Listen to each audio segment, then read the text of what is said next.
في يوم مشمس جميل، جلست أميرة في غرفتها محاطة بالفوضى. كانت الألعاب مبعثرة في كل مكان والكتب مفتوحة على الأرض. نظرت حولها وشعرت بالإرهاق، فكيف ستنظف كل هذا بمفردها؟ فكرت في طلب المساعدة من أخيها يوسف.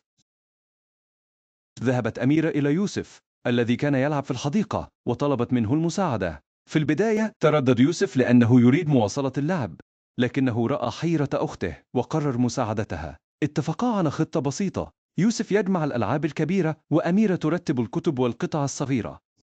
بدأ يوسف وأميرة العمل معا داخل الغرفة. كان يوسف يحمل سلة ويملؤها بالألعاب المبعثرة، بينما كانت أميرة تضع الكتب مرتبة على الرف. كان يضحكان ويتحدثان ولاحظا كيف أن العمل أصبح أسرع وأكثر متعة عندما تعاونا.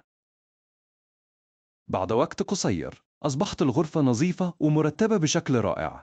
نظر يوسف وأميرة حولهما بفخر وفرح، عانقا بعضهما وشكر كل منهما الآخر على المساعدة. لقد تعلما أن العمل الجماعي يجعل المهمة الصعبة سهلة وممتعة.